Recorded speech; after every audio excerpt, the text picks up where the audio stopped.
The sixth labor of Heracles, the slaying of the Stymphalian birds.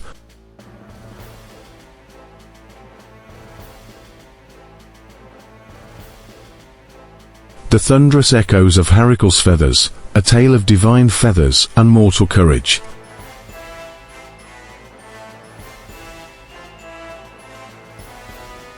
The gods have a peculiar sense of humor, Heracles mused, squinting at the murky lake, where the Stymphalian birds congregated. Their cacophony echoed through the dense forest, a dissonant symphony that grated on his nerves.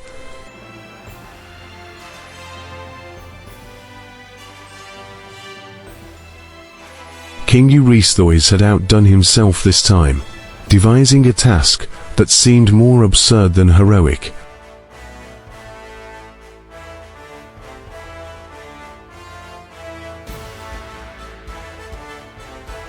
Imagine standing amidst the verdant marshlands of Stymphalia, the air thick with anticipation, as the beating of wings crescendos into a symphony of impending doom. You, dear listener, are about to witness one of the most harrowing yet awe-inspiring spectacles of Greek mythology, the sixth labor of Heracles, the slaying of the Stymphalian birds.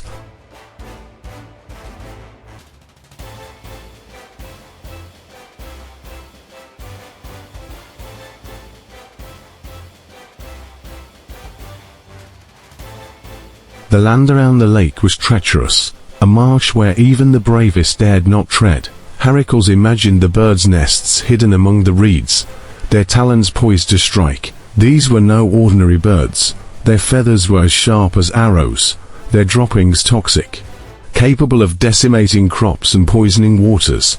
They were a plague upon the earth, a challenge set forth by the gods themselves, and who but Heracles, the son of Zeus, could rise to such an occasion?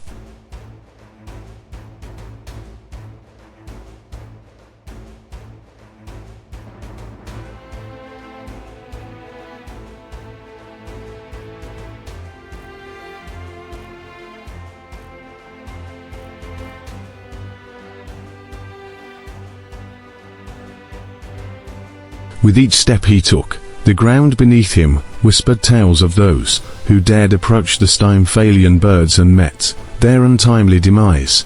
But Heracles was not deterred. His heart, a cauldron of fiery resolve, would not allow him to falter.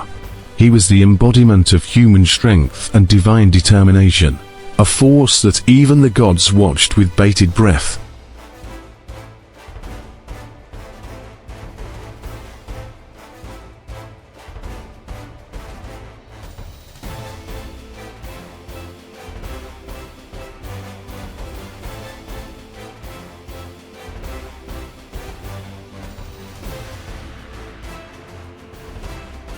Heracles, Athena's voice cut through his thoughts.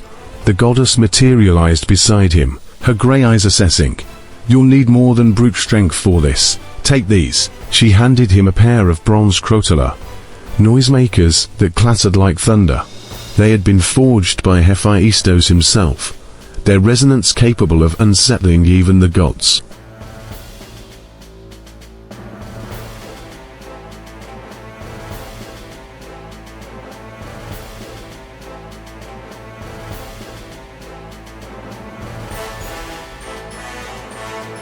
And so, Heracles ascended the rocky slope, the crotala in hand. He clashed them together, the sound reverberating across the lake. The Stymphalian birds burst from their hiding places, wings beating frantically. As the birds took flight, blotting out the sun with their monstrous forms, Heracles stood ready. With a clatter that shook the heavens, he wielded a rattle given to him by Athena. The noise was unbearable, even to the iron-hearted birds. They scattered, desperate to escape the cacophony. And that's when Heracles, with the precision of a seasoned hunter, let loose his arrows. Each shot was a dance of death, a choreographed performance that left the birds falling like Icarus from the sky.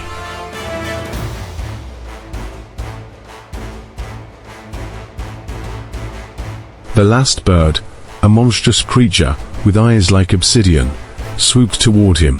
Heracles steadied his aim, the world narrowing to that single moment. He released the arrow, and it pierced the bird's heart. The creature plummeted, its death cry swallowed by the wind.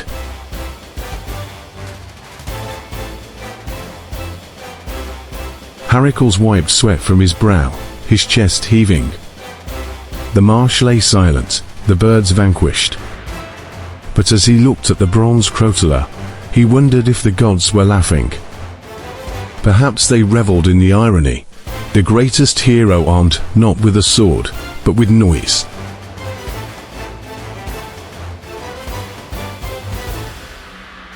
And so, Heracles stood by the lake, the crotala still in hand. He listened to the wind rustling the reeds, imagining the birds' ghostly cries. Perhaps they had found peace, their feathers scattered across the water, or perhaps they lingered, waiting for a hero to challenge fate once more.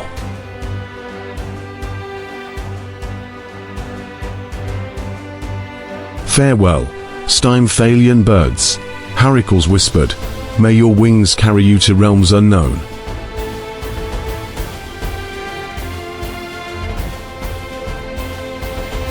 And with that, he turned away, leaving behind a tale of feathers and valor, a symphony that would echo through eternity.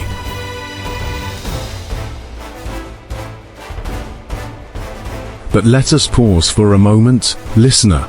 Picture yourself in Heracles' sandals, the weight of expectation heavy upon your shoulders. Could you face such a terror? Could you stand against nature's cruel creations and emerge victorious? As we reflect upon this tale, we realize it is more than a story of conquest. It is a narrative that challenges our own perceptions of courage and fortitude. Heracles' labor is not just his, but a mirror to our own struggles, our battles against the seemingly insurmountable odds in our lives. In the end, the Stymphalian birds were not just creatures to be slain. They were a testament to the human spirit, to the extraordinary lengths one must go to achieve greatness. And as the sun set on the blood-stained marshes of Stymphalia, Heracles' labor stood complete, a testament to the power of will over the world.